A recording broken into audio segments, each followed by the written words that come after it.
Hi, thanks very much for tuning in to another locked down edition of Quantum Source. My name's Dr. Adam Booth, and we're going to be talking rocket science today. What I do when I'm thinking of Quantum Source themes is to have a think about what's going on at this particular time of the year. I obviously try to think beyond lockdown at the moment.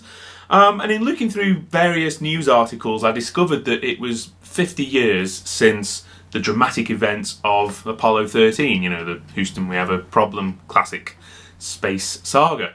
And so I thought it would be cool to do a talk about something to do with space and rockets and space missions and things like that. So fast forward a few internet searches, and I discovered, much to my amazement, that the UK has a burgeoning space industry, and there are universities out there that actually have dedicated rocket propulsion labs, and I thought we have to get hold of a speaker in this. So today's guest on Quantum Source is Dr. Peter Shaw, who is a senior lecturer in aeronautics. Whoops.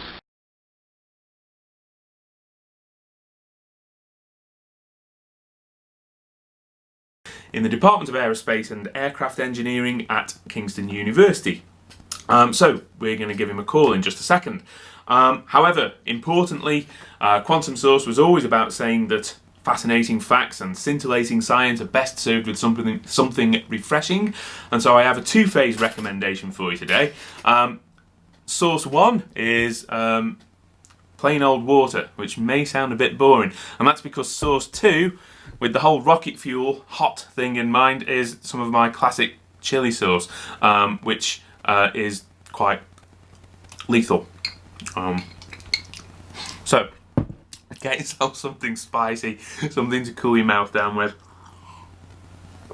I'll see you in a minute, and we'll give Peter a call. And hello, Peter. There you are. How's it going? Hi, yeah, I'm great. Thank you very much. Cool. Really looking forward to this, to be honest. I did try and get a background up and going. Me chilling out, on the lunar surface with a bud, but as you can see, didn't quite work out as I wanted it. So you actually ended up looking quite horrific there. Exactly, something out of a horror movie. Yeah, absolutely. So from one horror movie to another, I'm now doing it from my daughter's bedroom, which we've converted into office. Nice one. Well, there you go, scientist working from home. So just before we have a chat about rocket science and rocket technology, can you recommend a source for me? What's keeping you sane during lockdown?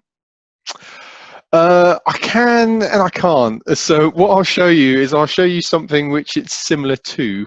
So here's a bit of a teriyaki, one of my favourite, which I like to dabble on top of things.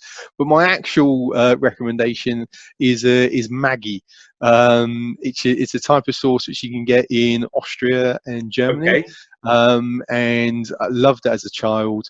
I'm half Austrian, so I sometimes get it when I go over.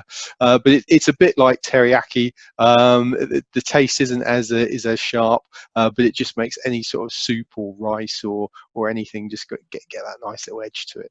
All right, a bit Maggi sauce then. I'll be looking out in the post-lockdown age. Exactly. Cool. Right. So I've been sort of browsing some websites, and they all sort of started pointing towards the UK Space Agency, which I'll admit that even as a scientist, I was really surprised it's as well developed as it is. So what's the history of that? And it really is a thing, right? Yeah, absolutely. It's a thing, and it's doing really quite well for itself, and it's got a really lofty goal as well. So you may or may not know, but the UK is trying to hit a target of 10% of the global space market by 2030. This all came about after the 2007 financial crash, and now I'm really pleased to say we're coming into like a renaissance in the space industry. Wow. So it sort of started out, first of all, as far as I know, I'm sure there's more boffins out there which know more than I, but it used to be something called the British National Space Council. Okay. and very much kind of setting policy for the government in the direction of where to go. And there was a bit of a conversation with the industry and with stakeholders, and what people really wanted was, you've got your NASA's, you've got your JAXA, which is the Japanese space agency, you've got your ESA, the European Space Agency, and the UK really wanted something of that ilk, a good bit of branding. It is the UK Space Agency. And so the BNSC a few years back rebranded itself, took on more responsibilities, got a larger portfolio, and has really been sort of like at the forefront of pushing space policy and space policy decisions through government and into the public domain. So you talk about the UK wanting to capture part of the global space market. Is that any particular activity? So, is it looking at space tourism or asteroid mining or something like that? Or what do we specialise in? Well, that's a couple of different questions all in one. So the global space market is about 360 billion pounds. Okay. Sorry, not pounds, dollars. 360 billion dollars. And a lot of that is, well, I mean, I could pose the question back to yourself. What do you think the biggest money maker in satellite technology is, or space technology is? Okay, so what might you have around your home? It's like telecommunications or something? Telecommunications, right. Yeah. So your Sky TVs, yeah. your telecoms, that's, and not just the satellites, but all the ground and infrastructure which goes with it. Your communication hubs, which then split the signals from the which beam it up into space and also beam it back down in various locations around the world. So it's a huge business, and so the main sort of money makers is telecommunications and remote sensing. So basically, any time that you taking an image from a spacecraft, and it doesn't have to be the visible light image. It could be in infrared. It could be all different sort of spectrums. But the so remote sensing is the other big money maker. In particular, money maker in remote sensing in that subset is farming. Okay.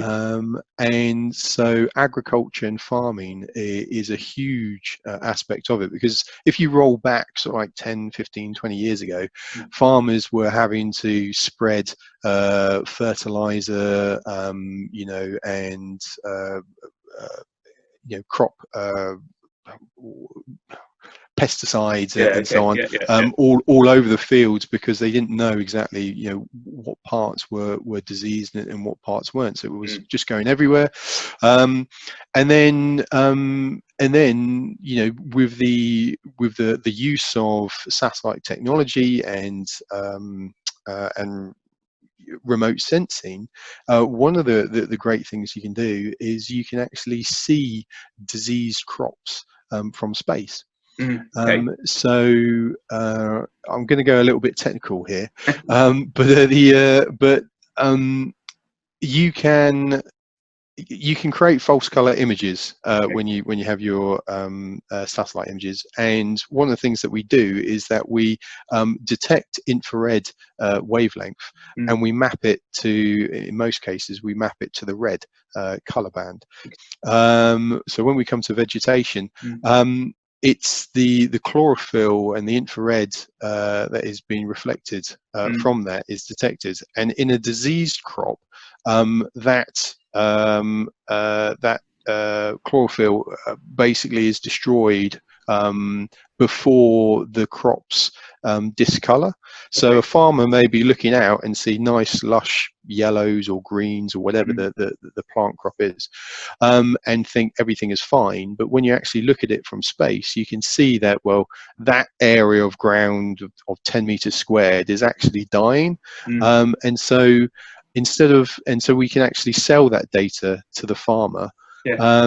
And instead of putting pesticides and so on all over, you can really target it in the places that it needs to. So it's good for the farmer, because they know they don't have to waste money in fertilizer, pesticides, etc. in places that they don't need to. Yeah. It's good for the environment, and it's also good for the space industry because we've got something to sell. Sure. So, it also seems a lot less sinister than some of the other kind of eye in the sky applications that probably people think of in terms of like science fiction kind of senses. Sure.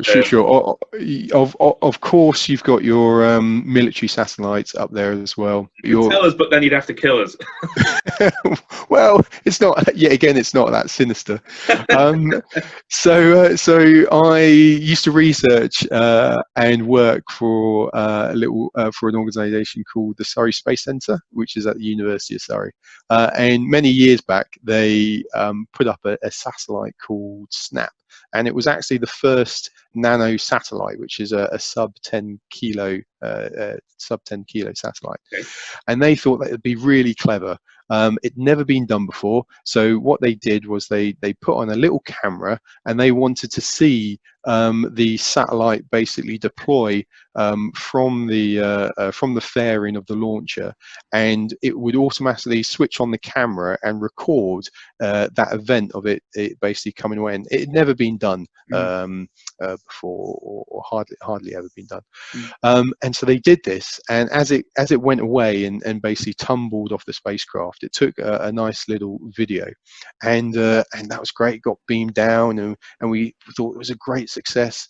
And they released it out into the internet, and so on.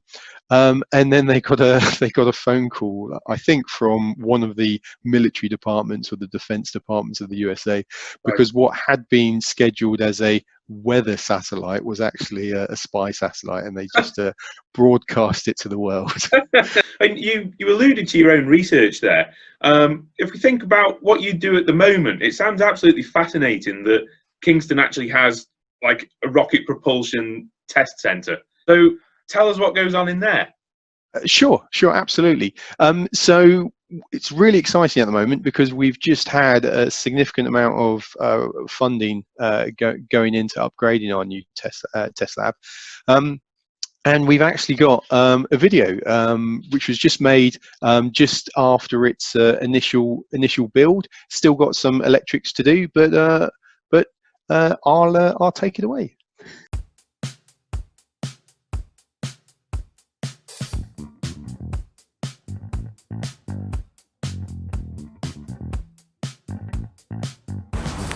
Hi, my name's Dr. Peter Shaw. I'm a senior lecturer at Kingston University, and now that the installation is complete, I wanted to give you a quick tour.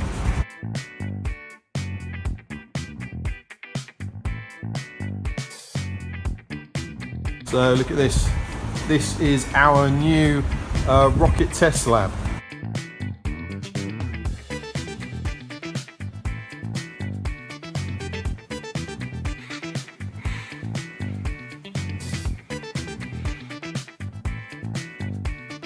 Let's just open up the door. It's designed that you can fire something like a several hundred Newton, maybe a low kilonewton rocket inside.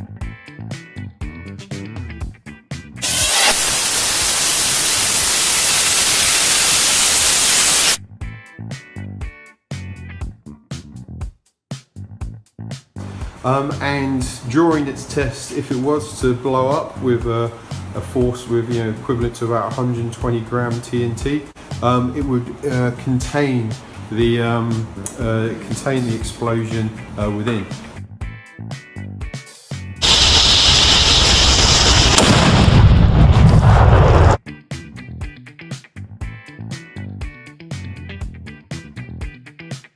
So we gave the requirements and specification to a company called Blast and Ballistics, and then they went away. They're specialists in blast chamber manufacturers, and them and their subcontractors went away and basically designed this for us.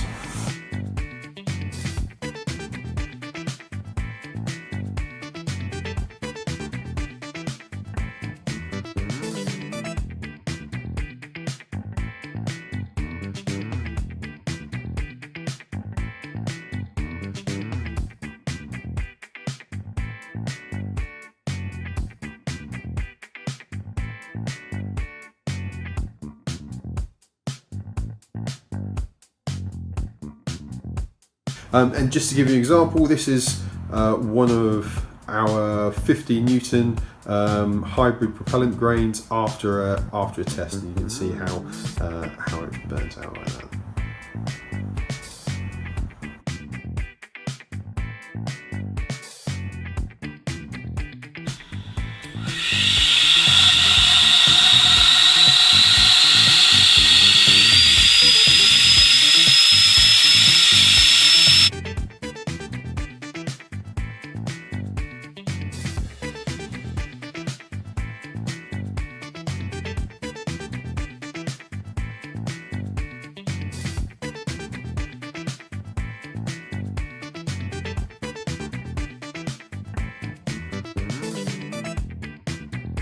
Kingston's kind of niche in it all is basically looking at the sort of the propulsion systems behind the launcher technology, and in particular we look at hybrid rockets, and hybrid launcher systems.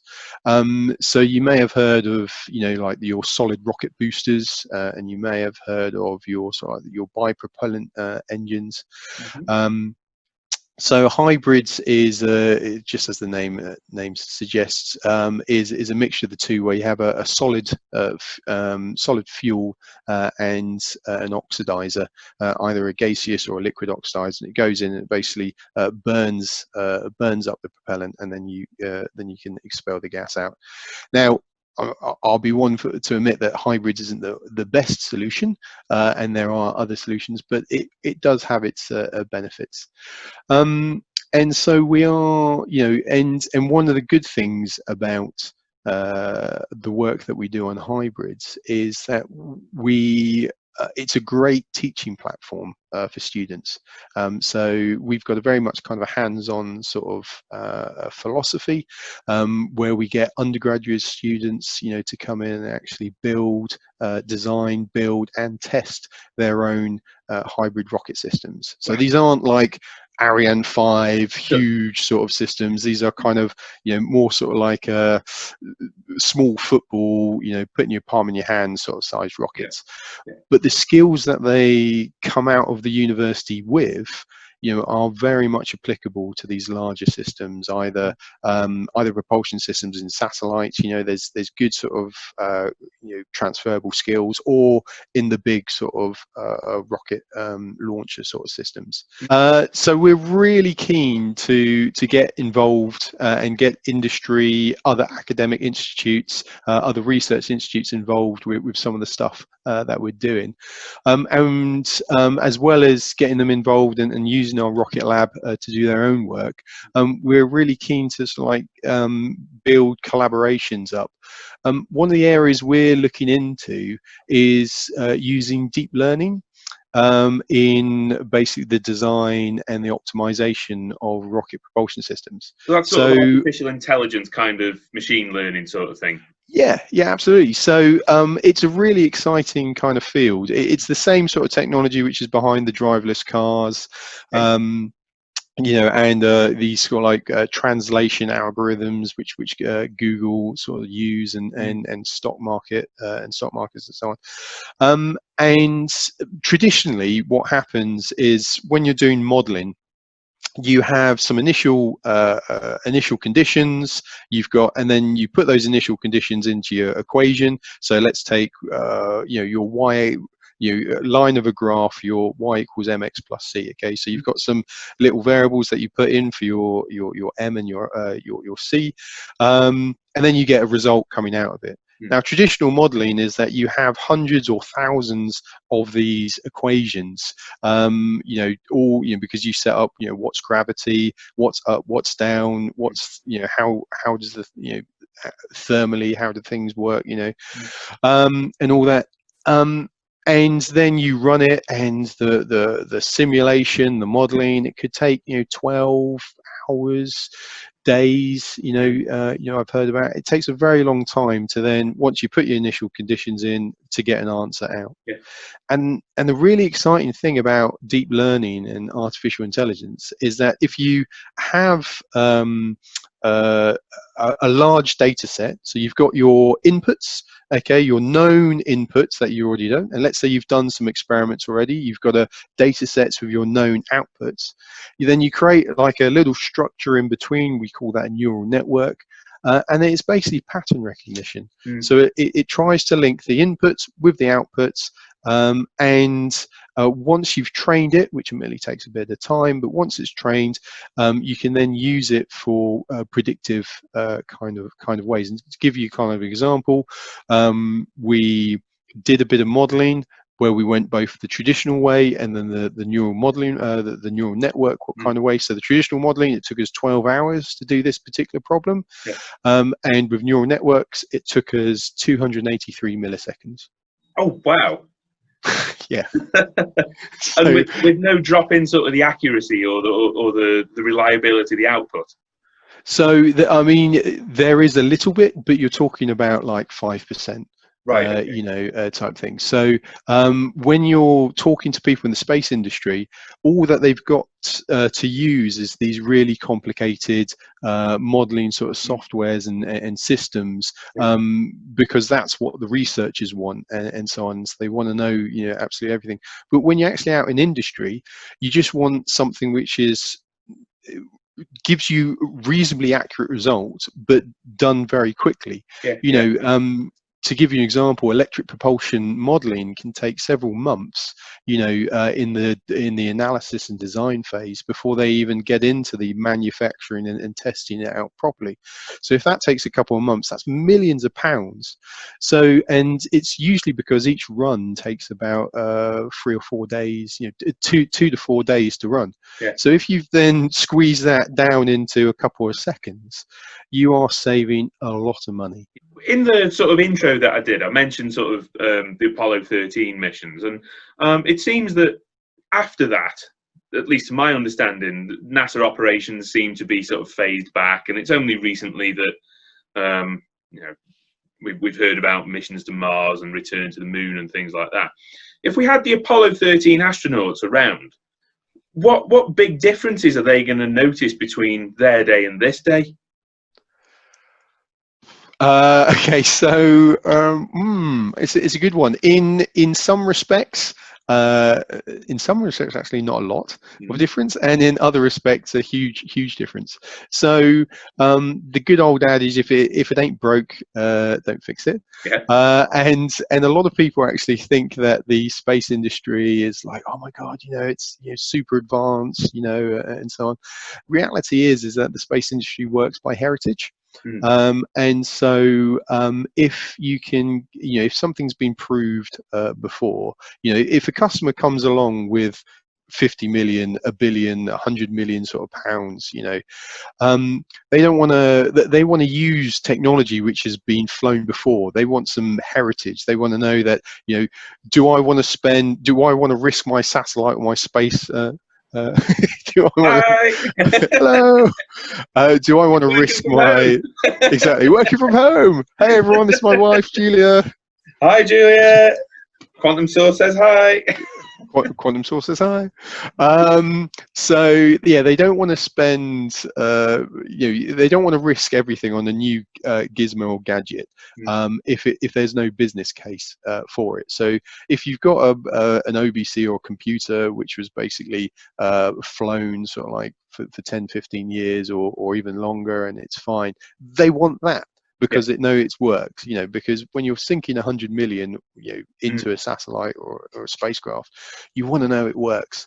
So in certain aspects, you know, going back, you know, certain technologies are going to be the same or similar, whilst others are going to be developed. You know, and you know, everybody knows, you know, that computing has definitely gone on a long way. So your computing, your avionics, so, you know, that sort of aspects will go on. But you know, your principles behind the basic theories of how it all functions is, you know, it ain't rocket science. I think that's a really good note to end on there. So thanks very much for that chat, Peter. What I would say to the Quantum Source audience is, bearing in mind that if you ask the wrong question, you will have to take measures. But if you've got anything that you want to put to Peter, then please just hit us up at the Quantum Source account.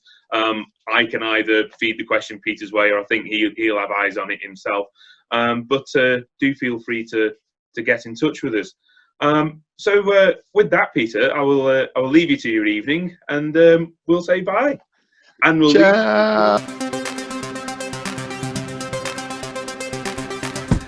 So there we go, a totally rocket-fueled quantum source from Peter. And I know he says it's not all rocket science, but between you and me, it sounds bloody clever. And I think he's just been really, really modest. So that's it for today. Thanks very much for tuning in. Do keep your eyes peeled for other podcasts that we'll be releasing to keep you educated and entertained during the lockdown period. You can find out all about them at the Quantum Source Twitter and Instagram feeds. It just remains for me to say, I've been Dr. Adam Booth. This has been Quantum Source. You've been great. Stay cool.